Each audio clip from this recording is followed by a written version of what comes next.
Hello dear, आपका mensuration 2D की last class के अंदर बहुत बहुत वेलकम। इसके अंदर जो भी रिमेनिंग कंसेप्ट्स हैं वो सारे मैं आपको करवा दूंगा और कुछ क्वेश्चन भी हम प्रैक्टिस करेंगे, ठीक है। इसके बाद फिर हम अगला चैप्टर स्टार्ट करेंगे, that will be mensuration 3D या ट्रिगोनोमेट्री में से एक मैं स्टार्ट करूँगा। और मेंसुरेशन 3D भी अगर मैं स्टार्ट भी करूँगा तो उसको मैं बहुत ज़्यादा टाइम नहीं दूँगा, बहुत ज़्यादा लंबा वो नहीं चलेगा, उसको मिनिमम टाइम में हम ख़त्म करेंगे, 1 या 2 दिन के अंदर हम उसको ख़त्म करने की कोशिश करेंगे, ठीक है। क्योंकि उसके ऊपर बेस्ड जितने क्वेश्चन आते हैं, जिस टाइप के क्वेश्चन आते हैं, उसके बेस पर वो कम टाइम करने में ही एफिशिएंट रहेगा, ठीक है। तो सिलेबस की टेंशन मत लो, ठीक ठाक पेस पर हम करेंगे, ठीक। तो एक तो सबसे पहला कंसेप्ट, पेन नोटबुक निकाल लो भाई, बढ़िया माहौल बना लो, जैसा कि मैं हर एक वीडियो के पहले कहता हूँ, ठीक है। और अगर आपकी तैयारी थोड़ी ऊपर नीचे हो तो कोई दिक्कत नहीं है, सबके साथ ऐसा होता है, सबका रूटीन ऐसा चलता है, कभी भी मन नहीं तोड़ना, बस काम करते रहो, आपके हाथ में वही है, उस चीज़ का ध्यान रखो, बाकी दुनिया अपनी चीज़ों का ध्यान रखेगी, आप अपनी चीज़ों का ध्यान रखो, है ना। रिजल्ट वगैरह बाकी सब वो आते रहेगा। चलिए जी स्टार्ट करते हैं। तो सबसे पहला कंसेप्ट है मैक्सिमा मिनिमा। तो मैक्सिमा मिनिमा, जैसे मैंने अलजेब्रा के अंदर आपको पढ़ाया था, किसी एक्सप्रेशन की मैक्सिमम वैल्यू पूछ ली, मिनिमम वैल्यू पूछ ली, ऐसे ही यहाँ पर कि भैया मैक्सिमम कितना एरिया हो सकता है, मिनिमम कितना पेरीमीटर हो सकता है, ऐसे कुछ कंसेप्ट हैं। तो हमारे एग्जाम के रिलेवेंट वो क्या है वो हम यहाँ पर देखने वाले, ठीक। चलिए जी, तो सबसे पहले इसका कंसेप्ट मैं आपको करवा देता हूँ, ये नोट्स के अंदर भी है, आपने ध्यान दिया हो तो ये मैं आपको एक बार समझा देता हूँ मामला क्या है। देखो, नंबर 1, आपने एल्जेब्रा के अंदर, मैं एक बार एल्जेब्रा का मैक्सिमा मिनिमा थोड़ा सा रिवाइज करवा देता हूँ आपको। मैंने आपको ये बताया था कि अगर कुछ वेरिएबल्स का सम फिक्स्ड हो, अगर सम जो है वो फिक्स्ड हो, वो कांस्टेंट हो, ठीक है, तो प्रोडक्ट की मैक्सिमम वैल्यू आएगी कब? At equal variables. अगर वेरिएबल्स की वैल्यू इक्वल होएगी तो प्रोडक्ट की मैक्सिमम वैल्यू आएगी। और दूसरा मैंने आपको पॉइंट बताया था कि अगर कुछ वेरिएबल्स का प्रोडक्ट फिक्स्ड हो, ये मैं जस्ट रिवाइज करवा रहा हूँ आपको, अलजेब्रा में मैक्सिमा मिनिमा में अगर आपको ध्यान हो, अगर प्रोडक्ट जो है फिक्स्ड है कुछ वेरिएबल्स का, तो उस वक्त उनके सम की मिनिमम वैल्यू अचीव होएगी कब? When variables are equal. ऐसे लिखना अच्छा लगेगा थोड़ा सा, ऊपर वाले से ऐसे लिख लेना, product will be maximum when variables are equal, ठीक। इसका मैं एक बार फिर से आपको रिवाइज करा देता हूँ थोड़ा सा। मान लो मैंने आपको ऐसे बोला कि a plus b is equal to 8, तो a इंटू बी की मैक्स वैल्यू आएगी when a is equal to b, मतलब कि इज इक्वल टू 4, 4 चौके 16, a इंटू बी की मैक्सिमम वैल्यू आएगी। तो अगर मैं बात कर रहा हूँ सम फिक्स्ड की, अगर मैं एक रेक्टेंगल का केस लेते हैं, यहाँ पर एग्जाम्पल लेते हैं जस्ट, ठीक है। अगर मैं किसी रेक्टेंगल के पेरीमीटर की बात करूं, पेरीमीटर, तो पेरीमीटर क्या होता है, ध्यान से समझिएगा, यहाँ पर पेरीमीटर होता है 2 इंटू एल प्लस बी। तो पेरीमीटर कहीं ना कहीं उनके सम से पेरीमीटर का लेना देना होता है, कहीं ना कहीं उनके सम के ऊपर डिपेंड करता है। ये 2 तो है, कांस्टेंट है, हर एक ट्रायंगल का perimeter 2 into l plus b, दूसरी ट्रायंगल का perimeter 2 into l plus b. तो दोनों के पेरीमीटर को कंपेयर करोगे तो 2 तो दोनों में है, उनके सम के ऊपर ही डिपेंड करता है एक हिसाब से, क्लियर है। अगर मैं इक्विलेटरल ट्रायंगल की बात करूं तो पेरीमीटर क्या है, सारी साइडों का सम। किसी भी ट्रायंगल की बात करूं, पेरीमीटर क्या है, सारी साइडों का सम। किसी भी फिगर की बात करूं, स्क्वायर की बात कर लूं, सारी साइडों का सम। तो कहीं ना कहीं पेरीमीटर जो है वो सम से रिलेटेड है, सम ऑफ सम वेरिएबल्स, किन का सम, कुछ साइड्स का सम, ठीक है। और अगर मैं बात करूं एरिया की, एरिया किस चीज से रिलेटेड है, उनके प्रोडक्ट से। एरिया 2 डायमेंशनल चीज है, ये 1 डायमेंशनल चीज है। 2 डायमेंशनल चीज कब आती है, 2 डायमेंशनल चीज आती है जब हम दो 1 डायमेंशनल चीजों को मल्टीप्लाई करें। तो कहीं ना कहीं यहां पर जो वेरिएबल्स लिए गए हैं उनके प्रोडक्ट से कोरस्पॉन्ड करता है एरिया, ठीक है। उसी एल्जेब्रा के मैक्सिमा मिनिमा के कंसेप्ट को हम मेंसुरेशन 2D में एक्सटेंड कर सकते हैं, देखो, और एग्जामिनर करता भी है। कैसे, देखो, अगर पेरीमीटर फिक्स्ड है तो पेरीमीटर फिक्स्ड कैसे होगा सर? एग्जामिनर आपको बता देगा कि मेरे पास एक तार है, तार एक वायर है, और उस वायर की जो लंबाई है, उस वायर की लंबाई है 16 सेंटीमीटर सपोज, ठीक है। तो मैं, या फिर इसको यहाँ पर एरिया भी सेम ना हो जाए, ठीक है, कुछ भी इसको मैं मान लेता हूँ, मान लो 20 सेंटीमीटर, ठीक है। मेरे पास एक तार है, इस तार से मैंने क्वाड्रिलेटरल बनानी है, एक क्वाड्रिलेटरल बनानी है, एक रेक्टेंगल बनानी है, उसका मुझे मैक्सिमम एरिया चाहिए। तो यहाँ पर पेरीमीटर फिक्स्ड हो गया। तो पेरीमीटर अगर फिक्स्ड है तो एरिया मैक्सिमम कब होता है, या प्रोडक्ट मैक्सिमम कब होता है? कुछ चीज़ों का सम फिक्स्ड हो गया, है ना।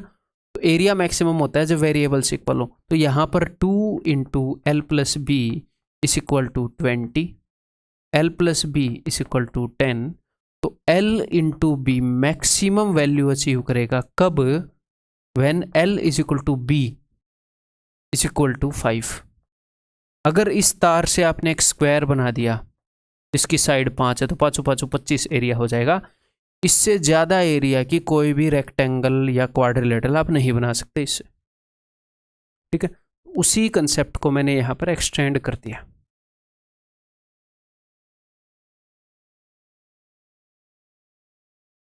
ठीक है। ये अपना एग्जाम्पल हो गया, समझ में आ गई बात? क्लियर है? तो इसको याद करने में बहुत ज़्यादा जोर नहीं लगेगा। इफ़ पेरीमीटर इज फिक्स्ड, तो पेरीमीटर जो है वो कोरस्पॉन्ड करता है किससे? सम से। If some is fixed, area is maximum. Area क्या है? प्रोडक्ट, ये कुछ वेरिएबल्स का सम है, यानी कि उनकी साइड्स का सम है, ये साइड्स का प्रोडक्ट है। Is maximum when sides are equal.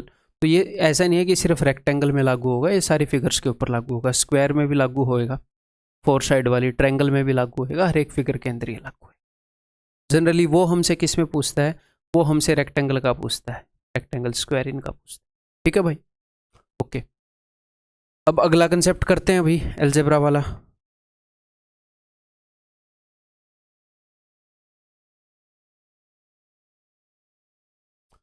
अगला कंसेप्ट मैंने आपको अलजेब्रा का क्या करवाया था कि if product of variables is fixed, revision हो रहा है उस चीज का बस, then sum will be minimum when variables are equal.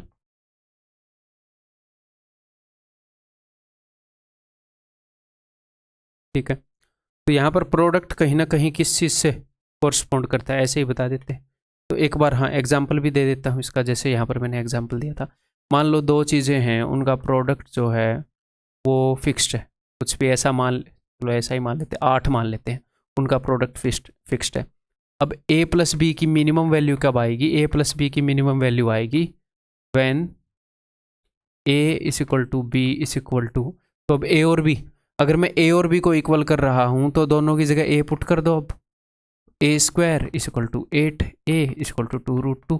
जब a और b 2√2 के बराबर होंगे, a और b जब 2√2 के बराबर होंगे, तो फिर ये मिनिमम क्या हो जाएगा? 2√2 प्लस 2√2 4√2। तो इनके सम की मिनिमम वैल्यू ये होएगी। तो ऐसे ही जैसे मैंने बताया था, एग्जाम्पल लिया था कि पेरीमीटर सम से कोरस्पॉन्ड करता है, एरिया प्रोडक्ट से कोरस्पॉन्ड करता है, तो वही मामला है भाई। अगर मैं आपको बताता हूँ कि एरिया फिक्स्ड है, एक रेक्टेंगल है हमारी, उसका एरिया जो है कुछ भी आप मान लो 24 सेंटीमीटर है, तो मुझे बताना है एरिया फिक्स्ड है, तो इसका पेरीमीटर जो है वो मिनिमम कब होएगा? 24 सेंटीमीटर की एक रेक्टेंगल है, उसकी मैं कुछ भी लंबाई ले सकता हूँ, कुछ भी चौड़ाई ले सकता हूँ, कुछ भी लंबाई ले लूँ, कुछ भी चौड़ाई ले लूँ, उसका एरिया जो है वो 24 होना चाहिए। इसका मतलब क्या है? इसका मतलब है कि L इंटू बी 24 होना चाहिए। तो अगर L इंटू बी 24 है तो पेरीमीटर मिनिमम, तो देखो आपको मिनिमम चाहिए 2 इंटू एल प्लस बी, तो 2 into l plus b minimum तभी तो होगा जब एल प्लस बी मिनिमम होगा। तो मैं ये निकालना चाह रहा हूं कि L इंटू बी 24 है, तो मुझे पता है कि L प्लस बी मिनिमम होगा when L is equal to b. जब L और B बराबर होंगे तो L प्लस बी मिनिमम होएगा, ठीक है। L into b is equal to 24, तो यहाँ पर मैं L is equal to b रख रहा हूँ, L into l is equal to 24, L square is equal to 24, L is equal to क्या होता है 4 छिक्के 24, तो 2√6। L और B की वैल्यू अगर ये होए तो L प्लस बी मिनिमम होएगा, और जिस वैल्यू पर L प्लस बी मिनिमम होएगा उसी पर 2 into l plus b minimum होएगा, तो रख देते हैं वही वैल्यू। तो 2 इंटू दोनों की वैल्यू वही रख दो, 2√6, तो ये क्या हो जाएगा 4√6, तो 8√6, तो ये इसका मिनिमम पेरीमीटर बन जाएगा। अगर इतना एरिया करोगे तो इससे मिनिमम आप पेरीमीटर बना नहीं पाओगे, इससे ज़्यादा ही बड़ा बनेगा पेरीमीटर। और ये कब बनेगा, जब आप साइड्स को 2√6 कर दोगे, इसको जब आप एक स्क्वायर बना दोगे।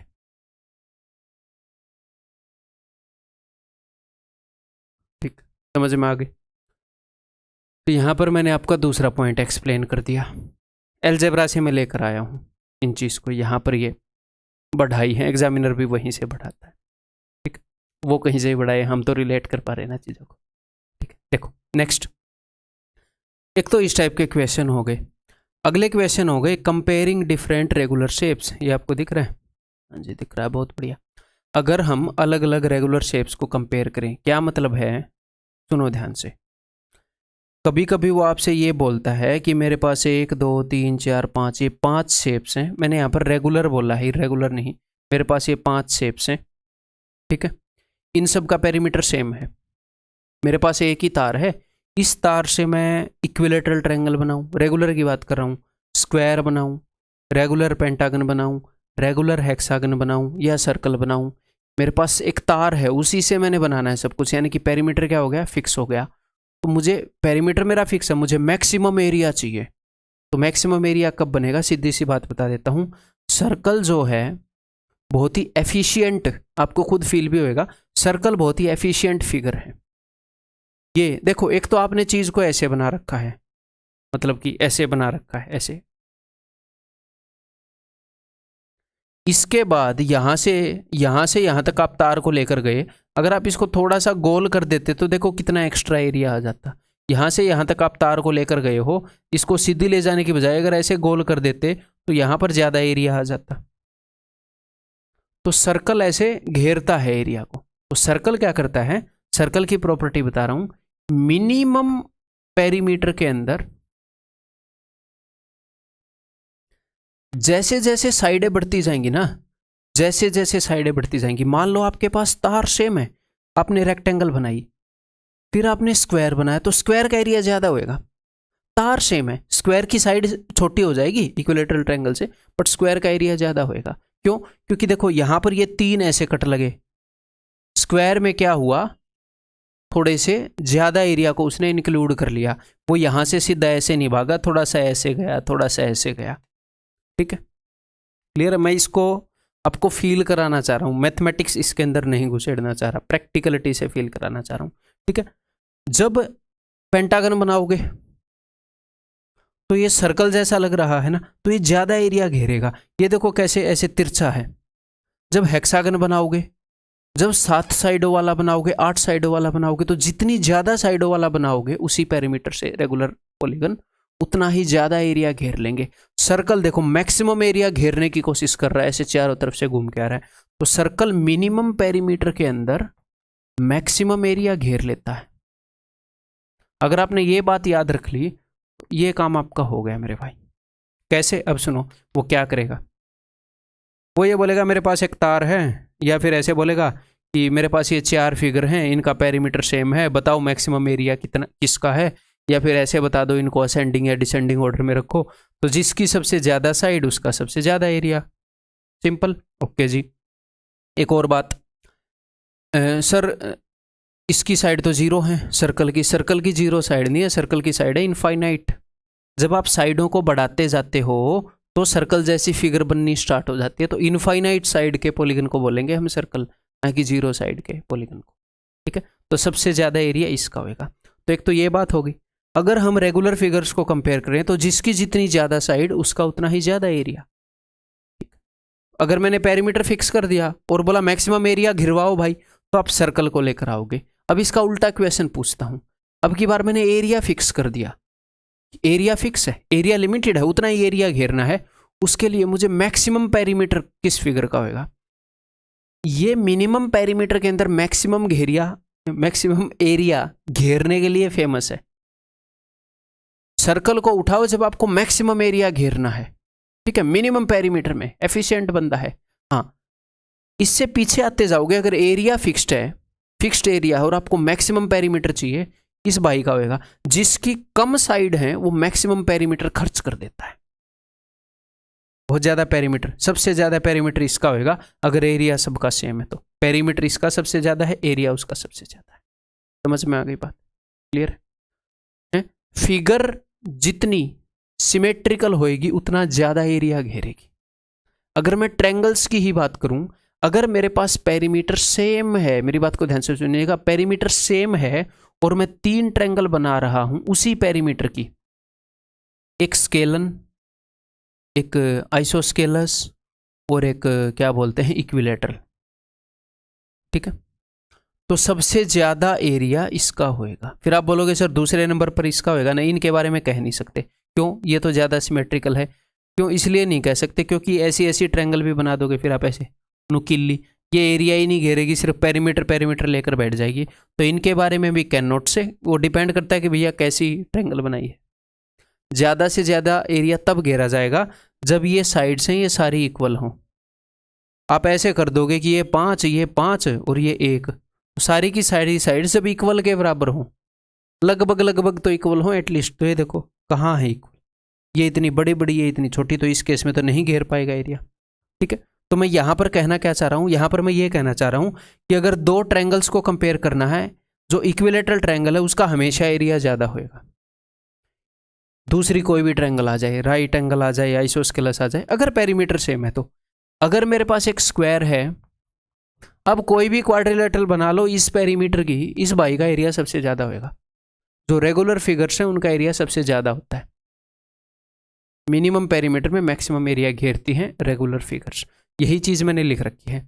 इफ़ पेरीमीटर इज फिक्स्ड, अगर पेरीमीटर फिक्स है कि उसी तार से फिगर बनानी है, area will be maximum when number of sides is maximum. जिसमें ज़्यादा नंबर ऑफ साइड्स है उसका ज़्यादा एरिया होगा, इसका सबसे कम, इसका ज़्यादा, इसका उससे ज़्यादा, इसका उससे ज़्यादा, इसका उससे ज़्यादा। Next, if area is fixed, area fix दे रखा है, तो जिसकी सबसे कम साइड है उसका ज़्यादा पेरीमीटर होएगा। The perimeter is maximum when number of sides is minimum. तो ये रटने की ज़रूरत नहीं पड़ी, मैं डायरेक्टली रटवा सकता था, लेकिन मैं चाह रहा था कि आपको फील कराऊं, ठीक है। अब इनके ऊपर बेस्ड क्वेश्चंस करते हैं भाई। देखो आए हुए क्वेश्चंस हैं, और ये देखो, the perimeter of a square, एक स्क्वायर है, रोम्बस है और हेक्सागन है, इनका पेरीमीटर सेम है। अगर पेरीमीटर सेम है तो एरिया मैक्सिमम होएगा कब? जब फिगर की साइड ज़्यादा होंगी, पहला रूल, ठीक है। लेकिन सर स्क्वायर और रोम्बस में तो साइड सेम ही है, तो अगर साइड सेम है तो ये देखो रेगुलर पॉलीगन कौन सा है? रेगुलर पॉलीगन जिसके सारे एंगल बराबर हों, जिसकी सारी साइड बराबर हों। एक तो हो गया स्क्वायर, एक हो गया रोम्बस और एक हो गया हेक्सागन। तो सबसे ज्यादा एरिया किसका? हेक्सागन का एरिया मैंने मान लिया H, रोम्बस का R, स्क्वायर का I। तो सबसे ज्यादा एरिया पहले नंबर पर हेक्सागन का। ओके, अब इन दोनों में लड़ाई है। तो रेगुलर पॉलीगन कौन से होते हैं? Regular polygon with 3 sides, equilateral triangle. Regular polygon with 4 sides, square. Regular polygon with 5 sides, pentagon, regular pentagon, ठीक है। तो ये रेगुलर पॉलीगन है, सारे एंगल इक्वल हैं, इसके सारे एंगल इक्वल कहाँ हैं? सिर्फ सारी साइड इक्वल है। तो दूसरे नंबर पर एरिया ये घेरेगा। अगर नंबर ऑफ साइड सेम है तो देखो रेगुलर कौन सा है भाई, और तीसरे नंबर पर एरिया ये घेरेगा, सिंपल।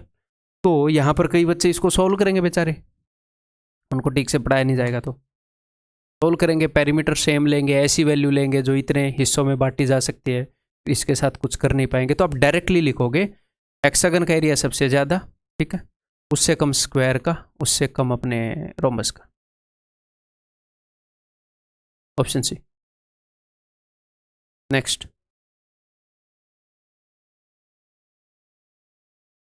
देखो ए पीस, ये है CGL 2016 Tier 2 का question. A piece of wire 132 centimetre long is bent successively in 3 shapes of an equilateral triangle. सबसे पहले इसे इक्विलेटरल ट्रायंगल बनाई गई, ओके। फिर एक स्क्वायर बनाया गया, ओके, एंड एक सर्कल बनाया गया। Then the area will be largest, इसमें लार्जेस्ट होएगा। हमसे तो चाहे अरेंज करा लो, ये पहले नंबर पर सबसे ज़्यादा एरिया, इसमें दूसरे नंबर पर, इसमें तीसरे नंबर पर, ख़त्म। तो उसने पूछा था लार्जेस्ट, तो सीधा सीधा बता देंगे लो भाई ऑप्शन है। क्लियर है, समझ में आ गई बात? आगे बढ़ जाऊं। If the circum circle of a circle, ये क्या मतलब? अच्छा, circumference. If the circumference of a circle is equal to perimeter of a square, अपने पास एक सर्कल है, एक स्क्वायर है, दोनों का जो पेरीमीटर है वो सेम है, तो ये भाई साहब ज़्यादा एरिया घेरेंगे। Which one of the following is true, ये ज़्यादा एरिया घेरेगा, पेरीमीटर सेम है तो। Area of circle is greater than area of square. ठीक है, CDS का क्वेश्चन है। क्लियर है, आगे बढ़ जाऊं। ये बताओ, ये भी एग्जाम में आया हुआ क्वेश्चन है। What is the maximum area of a rectangle the perimeter of which is equal to this. अगर रेक्टेंगल का पेरीमीटर ये है,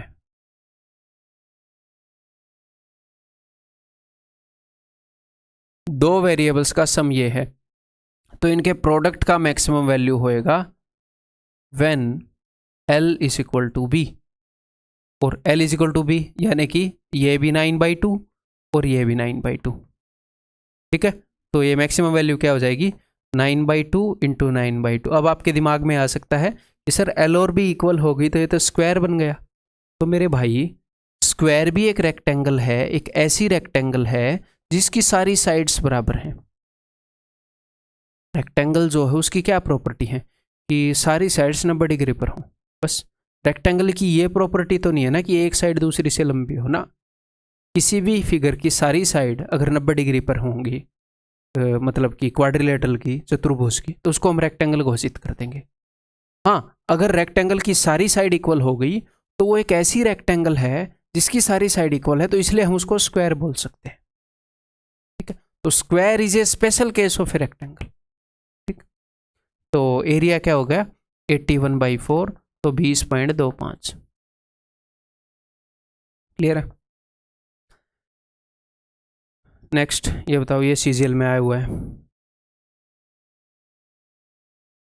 इन the given figure ABCD is a square, ABCD एक स्क्वायर है, हुज साइड इज 4 सेंटीमीटर, इसकी side जो है 4 centimetre है। ओके मेरे भाई। P is a point on the side AD, AD के ऊपर एक पॉइंट है P। Okay, what is the minimum value of BP plus CP। BP plus CP की मिनिमम वैल्यू क्या होगी? BP plus CP। ठीक है, तो एक बार ध्यान से इस चीज को देखो। ये एक ट्रायंगल बन रही है, आप बोलोगे जी हाँ सर ट्रायंगल बन रही है। या तो सबसे पहले आप एक ये काम कर सकते हो, जिस हिसाब से मैं आपको पढ़ा रहा हूँ आपको ये बात समझ में आ गई होगी कि जब सिमेट्री मेंटेन होएगी तो पेरीमीटर मिनिमम होता है, एरिया मैक्सिमम होता है जब सिमेट्री मेंटेन हो। तो यहाँ पर सिमेट्री कैसे मेंटेन होएगी? उसने बताया है P एक पॉइंट है A और D पर, तो इस P को मिड पॉइंट मान लो तो सिमेट्री मेंटेन होएगी और इनके सम की वैल्यू मिनिमम आएगी। क्यों? ये पेरीमीटर है ना इस ट्रायंगल का, इनके सम की मिनिमम वैल्यू कब आएगी? जब सिमेट्री मेंटेन होएगी। क्लियर है? ओके, या तो आप डायरेक्टली ऐसे इसको कर लोगे, लेकिन अगर आपको ये बात समझ में नहीं आई तो टेंशन नहीं लेनी, मैं आपको बताता हूं। देखो, ट्रायंगल BPC की बात करते हैं। ट्रायंगल BPC, ट्रायंगल BPC का जो एरिया है वो क्या होएगा? वो किस किस पर डिपेंड करेगा? वो डिपेंड करेगा बेस इनटू हाइट पर। हाफ तो एक कांस्टेंट चीज है, ठीक है, यानी कि BC इनटू ये जो हाइट है, जो भी ये हाइट है, यानी कि 4x4 के ऊपर डिपेंड करेगा।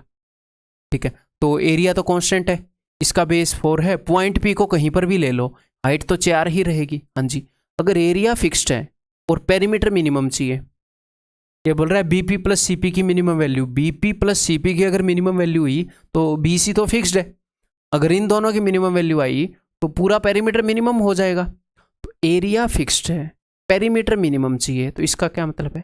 इसका मतलब यह है कि मैक्सिमम सिमेट्री मेंटेन होनी चाहिए, यानी कि ये दोनों इक्वल होनी चाहिए, ये दोनों इक्वल होनी चाहिए। या फिर अब आप ये सोच सकते हो ये दोनों इक्वल कब होंगी? जब ये सामने मिड पॉइंट पर जाएगा, जब ये सामने मिड पॉइंट पर जाएगा।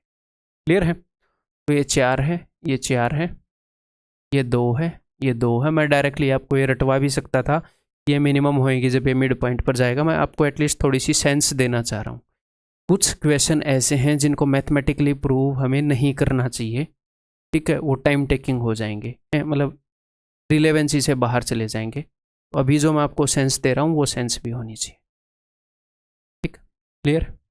ये 4 हैं, ये 4 हैं, 4 चौके 16 और 4 20, √20, √20 का मतलब है 2√5 और इसकी लेंथ भी हो जाएगी 2√5, 2√5 प्लस 2√5 4√5, दैट इज ऑप्शन है, ठीक है, क्लियर है। नेक्स्ट हम कुछ मिसलेनियस रिजल्ट्स करने वाले हैं भाई, ठीक है। तो चलो, और आए हुए जो क्वेश्चन है इसीलिए रिजल्ट करेंगे कि एक आधा क्वेश्चन पूछा गया है जिनके अंदर ये रिजल्ट्स यूज हुए हैं, ठीक है। देखो, ये आपको नोट्स के अंदर भी दे रखे हैं, आप वहाँ से रट भी सकते हैं, लेकिन यहाँ पर मैं आपको एक बार करके भी दिखाऊंगा ताकि आपको याद रहे। देखिए, सबसे पहले अगर मुझे इस स्क्वायर की साइड किसी ने दे दी तो इस सर्कल का मैं रेडियस निकाल सकता हूँ। अगर इस स्क्वायर की साइड दे दी तो इसका रेडियस निकाल सकता हूँ। तो सबसे पहले तो मैं आपको डायरेक्ट फॉर्मूलाज बताता हूँ। 3 चीज़ें इन्वॉल्व होती हैं। एक तो होता है 3/8, इसका जो रेडियस है ना इस वाले सर्कल का, इसका रेडियस होता है 3/8 टाइम्स ऑफ स्क्वायर की साइड। इसका जो रेडियस होता है that is equal to 1/6 times of A. मैं रिमाइंड कर रहा हूँ मैं, इसका जो रेडियस होता है दैट इज 1/16 टाइम्स ऑफ ए, ठीक। फिर मैंने कैसे रट रखे हैं, एक तो यहाँ पर 37.5% वाला है, एक यहाँ पर 16.66% वाला है, और एक 1/8 का आधा है, 1/8 का आधा 12.5 का आधा, ठीक है। तो सबसे बड़ा सर्कल कौन सा है, ऑफ कोर्स ये वाला है। और ये सर्कल बने कैसे है वो भी बता देता हूँ। एक स्क्वायर के अंदर इस चीज़ को सेंटर मान के एक हमने क्वाड्रेंट खींचा, इस चीज़ को सेंटर मान के एक हमने क्वाड्रेंट खींचा, तो 3 सर्कल बना सकते हो। एक तो यहाँ पर, एक यहाँ पर, छोटा सा, कितनी छोटी जगह है, एक यहाँ पर। तो सबसे बड़ा सर्कल कौन सा होगा, खुद दिख रहा है, पहले वाला। दूसरे नंबर पर दूसरे वाला, तीसरे नंबर पर तीसरे वाला। तो 37.5 तो इसका एरिया होएगा। जस्ट रटने की टेक्निक बता रहा हूँ, अब ये निकाल कर बताऊंगा। एक सर्कल का इन तीनों में से रेडियस होता है 1/6। अगर आप यहाँ पर बना लो या यहाँ पर, बात तो सेम ही रहेगी ना अब तो, ठीक है, 16.6, और एक का होता है 1/16, ठीक। तो थोड़ा सा मैं रिवाइज करता हूँ, अगर कुछ दिनों के बाद इनको देखते रहोगे तो ये याद रहेंगे। एक 37.5 वाला है, 3/8 है, एक 1/6 है, ये बीच वाला ही होएगा, एक 1/16 है। अब इनको निकाल कैसे सकते हैं,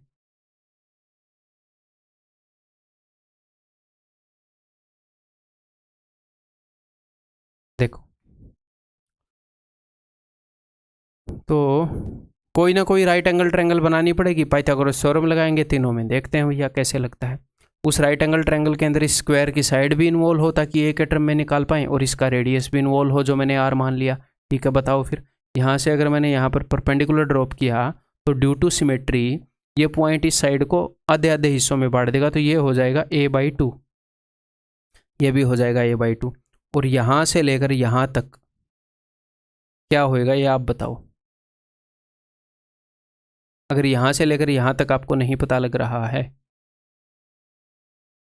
तो यहाँ से लेकर यहाँ तक पता लग रहा है, हाँ जी, ये तो पूरा a है। क्यों, क्योंकि ये इस सर्कल का रेडियस है, इस सर्कल का रेडियस a, इस सर्कल का रेडियस a, इस सर्कल का रेडियस a। अगर मैं इस चीज़ को सेंटर मानूँ तो ये r है, तो ये क्या हो जाएगा, ये हो जाएगा a-r, ये r, a/2। काम खत्म करते हैं। देखो पाइथागोरस लगा रहा हूँ,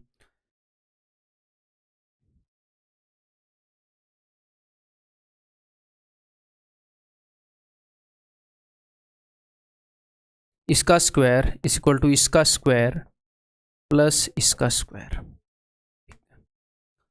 तो आर स्क्वायर से आर स्क्वायर गया, तीनों टर्म्स के अंदर a है तो a को भी खत्म करेंगे, कोई नहीं। It implies that a square यहाँ पर 1 बार है, यहाँ पर 1/4 बार है। जब ये इधर आएगा घटेगा तो 3/4 बार हो जाएगा a स्क्वायर, इस इक्वल टू उधर ये जाएगा 2ar। एक a से एक कट गया, इस 2 को इधर लेकर आओगे तो 3/8a। It implies that r is equal to 3/8a। जो मैंने बताया था वही प्रूव हो गया, ठीक है। क्या सर ये यूज़ हुआ है? हाँ ये यूज़ हुआ है भाई, आपके एग्ज़ाम में यूज़ हुआ है इसीलिए बता रहा हूँ, ठीक है। अदरवाइज़ करने को तो ऐसी ऐसी चीज़ें भी की जा सकती हैं। अरे क्या ही दिक्कत है, थोड़ा सा पेन नोटबुक उठाकर थोड़ा सा दिमाग डालना है, किसी भी चीज़ का रेडियस निकाल लो। लेकिन ये अपने एग्जाम में नहीं आ रहे हैं, आपको हो सकता है ऐसे ऐसे क्वेश्चन भी दिखा दे लोग, मतलब उनका क्या ही करना है, एक बार जॉब लग जाओ बाद में कर लेना भाई, टाइम पास करना है तो रिलेवेंट चीज़ें पढ़ेंगे बस, ठीक है। ओके, तो इसका रेडियस ये मैं आपको पहले करके दिखा चुका हूँ, एक बार ये पहले करवाया है क्वेश्चन के अंदर, अब आपको ध्यान आ जाएगा, देखना। यहाँ से मैंने इसको मिलाया, इस सर्कल का रेडियस मैंने मान लिया है r, ओके। अब आपको याद आएगा, एक बात बताऊंगा, इस पॉइंट से लेकर a से लेकर b तक देखो, ये डायरेक्ट कॉमन टेंजेंट है। अगर मैं इस सर्कल को बना दूं तो दो सर्कल्स का डायरेक्ट कॉमन टेंजेंट है, तो एक क्वेश्चन के अंदर करवाया भी था। तो डायरेक्ट कॉमन टेंजेंट की लंबाई क्या होती है? 2√r1r2, यही चीज यूज की थी तब भी, ठीक है। तो इसका रेडियस तो a है इस बड़े वाले सर्कल का, और इस सर्कल का r है, तो 2√ar, ठीक है। यहां से लेकर यहां तक की लंबाई, और यहां से लेकर यहां तक की लंबाई क्या होगी? पता नहीं क्या होगी। अगर मैं इसको सीधा ऐसे बढ़ा दूं तो ये तो हो गया यहां से लेकर छोटे वाले सर्कल का रेडियस, और यहां से लेकर यहां तक बड़े वाले सर्कल का रेडियस है। देखो बड़े वाले सर्कल का रेडियस ये है, ठीक है, जो कि है a। तो यहां से यहां तक हो जाएगा a-r। अब लगा दो पाइथागोरस, रगड़ दे, चलो। तो बड़ी वाली साइड का स्क्वायर इज इक्वल टू इसका स्क्वायर। इन चीज़ों से डरना मत कि हमें ये कैसे याद होंगे, आपने याद नहीं रखनी। देखो जितनी हम ज़्यादा प्रैक्टिस करते हैं, सवालों के थ्रू कर लें, उन कंसेप्ट के थ्रू कर लें जो रिलेवेंट है, उनका प्रूफ करके, जिनका प्रूफ करके कुछ फ़ायदा भी होएगा, ऐसी ऐसी सिचुएशन सवालों में आती रहती हैं। इस प्रूफ से क्या होएगा, अगर आपको रिजल्ट याद भी नहीं रहेगा तो आप वहाँ पर सेम चीज़ लगा पाओगे। तो मैं जो भी आपको चीज़ें करवा रहा हूँ 100% सब कुछ सोच के करवा रहा हूँ कि किस में टाइम वेस्ट हो रहा है, किस में नहीं हो रहा है, किस में यूज़ हो रहा है। और मेरा एक्सपीरियंस आपसे ज़्यादा ही है इस मामले में, तो लगे रहो बस, टाइम वेस्ट नहीं करवाऊंगा, टेंशन मतलब, ठीक है। क्या भी लगा मुझे टाइम वेस्ट करा के, प्लस r², इसका स्क्वायर इक्वल टू इसका स्क्वायर प्लस इसका स्क्वायर। तो भाई r² से r² कट गया, ओके सी। तो a² is equal to 4ar, okay. a के से एक a कट गया, 4ar नहीं, 4 + 2 6, 6ar, a के से एक a कट गया। It implies that r is equal to 1/6a, वही रिजल्ट आ गया जो मैंने बताया था। अब वो वाला देखते हैं भाई, बताओ कैसे देखेंगे, ध्यान से देखना। चलो इस सर्कल के रेडियस को इन्वॉल्व करते हैं। यहाँ पर तो मैं वेरिएबल भी नहीं लिख सकता, इतना छोटा सर्कल है, तो ध्यान से देखना। तो राइट एंगल ट्रायंगल बनाएंगे, तो मैं यहाँ से बिल्कुल सेंटर से आते हुए यहाँ पर परपेंडिकुलर डाल दूंगा। तो ये क्या हो जाएगा, ये हो जाएगा a/2, ये भी a/2, ओके जी। अब देखिएगा ध्यान से, ये तो हो गया। अब यहाँ से लेकर यहाँ तक इसकी लंबाई क्या होगी? तो देखो इस पूरे की लंबाई क्या है सर, इस पूरे की लंबाई तो है a, और इतने की लंबाई क्या है, ये जो छोटा सा था। अगर मैंने इसका रेडियस r माना है तो उसकी लंबाई है r, तो इसकी लंबाई हो जाएगी a-r। अगर मैं पूरा ले लेता तो पूरा a आ जाता, उसमें से मैंने r जितना कम लिया है तो a-r, ठीक है। ये वाली साइड आ गई, ये वाली साइड आ गई। अब ये वाली साइड मेरे भाई, ये वाली साइड कैसे लोगे बताओ, सोचो। अगर दो सर्कल्स एक दूसरे को एक्सटर्नली टच कर रहे हैं और उनके सेंटर्स के बीच का डिस्टेंस निकालना है, मान लो एक का रेडियस है a और दूसरे का रेडियस है r, तो a+r होएगा। तो ये देखो ये दोनों एक दूसरे को एक्सटर्नली टच कर रहे हैं, ये वाला सर्कल और ये वाला सर्कल। इनके सेंटर के बीच की दूरी यहाँ से लेकर यहाँ तक a, यहाँ से लेकर यहाँ तक r, तो ये हो जाएगी a+r। लगा दे पाइथागोरस, पाइथागोरस भाई लगा दे, पाइथागोरस भाई का फॉर्मूला। चलो फिर देखो, तो भाई इसका स्क्वायर इज इक्वल टू इसका स्क्वायर प्लस इसका स्क्वायर। लेकिन यहाँ पर मेरे को एक जानी पहचानी सिचुएशन लग रही है, क्या ए प्लस बी ए माइनस बी। तो अब पाइथागोरस को ऐसे भी बोल सकते हो, इन दोनों के स्क्वायर को जोड़ोगे तो इसका स्क्वायर आएगा, या फिर इसके स्क्वायर में से इसका स्क्वायर घटाओगे तो ये आएगा, या फिर इसके स्क्वायर में से इसका स्क्वायर घटाओगे तो ये आएगा। तो मैं ए प्लस बी के स्क्वायर में से ए माइनस बी का स्क्वायर तो मैं घटा सकता हूँ। क्या डिफरेंस होता है ए प्लस बी का स्क्वायर माइनस ए माइनस बी का स्क्वायर? क्या होता है 4ab। तो इसके स्क्वायर में से इसको घटाया तो 4ab आया। थोड़ा सा एक स्टेप कम हो जाएगा अपना, इसका स्क्वायर आएगा तो that will be A square by 4। एक ए से एक ए कट जाएगा। अब इस 4 को उधर भेजो, r इज इक्वल टू 1/16 है, जो रिजल्ट आपको बताया था।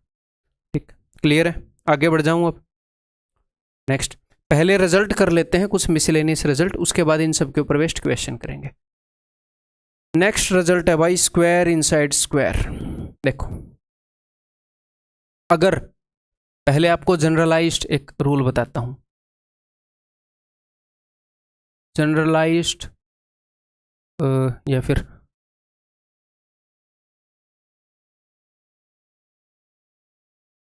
फॉर ऑल क्वाड्रिलेटरल्स, सारी चतुर्भुजों के लिए एक रूल बताता हूं। ये हम पहले प्रूव भी कर चुके हैं। अगर हमारे पास कोई भी क्वाड्रिलेटरल है, ध्यान से सुनिएगा, अगर आप उसके मिड पॉइंट्स को ऐसे मिला देते हो, एक आधे क्वेश्चन भी मैंने इसके ऊपर आपको करवाए हैं, और एक नई क्वाड्रिलेटरल बना दी, इसके मिड पॉइंट्स को मिला देते हो और एक नई क्वाड्रिलेटरल बना दी, इसके मिड पॉइंट्स को मिला देते हो और एक नई क्वाड्रिलेटरल बना दी। ठीक है, तो बाहर वाली क्वाड्रिलेटरल के कंपैरिजन में जब आप अंदर जाते हो तो एरिया जो है वो हाफ होता जाता है, हाफ अंदर की तरफ। जो बाहर वाली क्वाड्रिलेटरल का एरिया था उससे हाफ होएगा अंदर वाली का एरिया, उससे हाफ होएगा अंदर वाली का, उससे हाफ बाहर वाली का। ठीक है, तो एक बार इनके नाम दे देते हैं। ये है पहली क्वाड्रिलेटरल जो मैंने बनाई थी, ये है दूसरी क्वाड्रिलेटरल जो मैंने बनाई थी, ये है तीसरी क्वाड्रिलेटरल, मैं मिड पॉइंट्स को मिला रहा हूं, ये है चौथी क्वाड्रिलेटरल। तो फर्स्ट, सेकंड, थर्ड, फोर्थ। अगर मैं अंदर की तरफ जाऊंगा तो क्वाड्रिलेटरल छोटी होती जा रही है, तो एरिया हाफ हो जा रहा है। या फिर मैं ये भी बोल सकता हूं, मैं बाहर की तरफ आऊंगा तो एरिया डबल होएगा, कि अंदर वाली का एरिया 1 यूनिट है तो बाहर वाली का 2 यूनिट, उससे बाहर वाली का 4 यूनिट। अंदर वाली का एरिया 1 है तो बाहर वाली का 2, इसका 4, इसका 8। तो ये तो बात हो गई एरिया की। ध्यान से मेरी बात को सुनिएगा, अंदर की तरफ जाओगे तो एरिया हाफ होता जाएगा, बाहर की तरफ आओगे तो एरिया डबल होता जाएगा। एरिया एक 2 डायमेंशनल क्वांटिटी है, 2 डायमेंशन। अगर मैं 1 डायमेंशन की बात करूं, जैसे कि साइड की या डायगोनल की, मैं या फिर पेरीमीटर की, इस केस में पेरीमीटर की बात कर लेते हैं। क्यों? क्योंकि एक ऐसी क्वाड्रिलेटरल है, टेढ़ी तिरछी क्वाड्रिलेटरल है, सारी साइड बराबर है नहीं, साइड की क्या ही बात करूं, सारी साइड के सम की बात कर लेता हूं। अगर मैं पेरीमीटर की बात करूं तो एरिया, अगर ध्यान से सुनिएगा, अगर एरिया 2 टाइम्स हो रहा है बाहर जाते हुए, हैं बाहर जाते हुए, तो पेरीमीटर जो है वो √2 टाइम्स होएगा। एरिया क्योंकि स्क्वायर्ड होता है, तो जब आप अंदर से बाहर की तरफ आओगे तो जो पेरीमीटर है वो √2 टाइम्स होता रहेगा। अंदर वाले का जो पेरीमीटर है उसका √2 टाइम्स बाहर वाले का, उसका √2 टाइम बाहर वाले का, उसका √2 टाइम बाहर। क्या मैं प्रूव कर सकता हूँ? ये कर सकता हूँ। क्या जरूरत है? जरूरत नहीं है, याद होना चाहिए। अब ये किसी भी क्वाड्रिलेटरल के लिए है, अगर ये किसी भी क्वाड्रिलेटरल के लिए है तो ये एक स्क्वायर के लिए भी होएगा, तो ये एक स्क्वायर के लिए भी होएगा। अगर आप एक स्क्वायर के मिड पॉइंट्स को जोड़कर क्वाड्रिलेटरल बनाते हो तो वो स्क्वायर ही बनेगा। फिर मिड पॉइंट को जोड़कर क्वाड्रिलेटरल बनाओगे तो स्क्वायर बनेगा, फिर मिड पॉइंट को जोड़कर क्वाड्रिलेटरल बनाओगे तो स्क्वायर बनेगा। तो जैसे जैसे आप अंदर जाओगे तो एरिया हाफ होता जाएगा, बाहर वाले के कंपैरिजन में अंदर वाले का एरिया हाफ और हाफ और हाफ। ठीक है, अगर आप बाहर की तरफ जाओगे तो अंदर वाले के कंपैरिजन में बाहर वाले का एरिया डबल, उससे बाहर का डबल, उससे बाहर का डबल।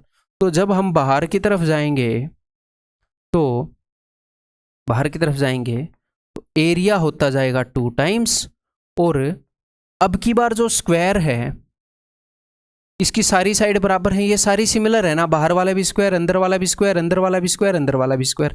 हाँ जी सर, ये सारी सिमिलर हैं। हाँ, तो स्क्वायर के केस में अगर एरिया 2 टाइम्स हो रहा है तो पेरीमीटर हो, साइड हो, डायगोनल हो, सब कुछ √2 टाइम्स होता रहेगा, सब कुछ। अंदर वाले स्क्वायर का अगर साइड 5 है तो बाहर वाले की साइड 5 इंटू √2, उससे बाहर वाले की साइड 5 इंटू √2 इंटू √2, उससे बाहर वाले की साइड फिर से √2। ठीक है, तो ये काम स्क्वायर पर लागू हो रहा है कि मैं साइड और डायगोनल को ले पा रहा हूं, यहां पर सिर्फ मैं पेरीमीटर को ले पाया था। ठीक है, अब स्क्वायर के लिए एक और चीज क्या सर ये एग्जाम में यूज होता है क्वेश्चन आए हैं बताऊंगा। ठीक है, उन क्वेश्चंस को अगर मैं सही जगह पर दिखाऊंगा इसके साथ तो आपको पता चलेगा हाँ ये तो यूज होता है। देखो ध्यान से मेरी बातों को सुनते रहिएगा भाई। एक फिक्स सी स्पीड पर मेरे को ये बातें बतानी पड़ रही हैं। क्यों बतानी पड़ रही हैं? एफिशिएंट तरीके से सिलेबस करा रहा हूँ। एक आधी बात कम समझ में आए तो वीडियो को पॉज करके खुद सोच लेना। ठीक, अगर मैं एक स्क्वायर के अंदर एक सर्कल ड्रॉ कर दूं,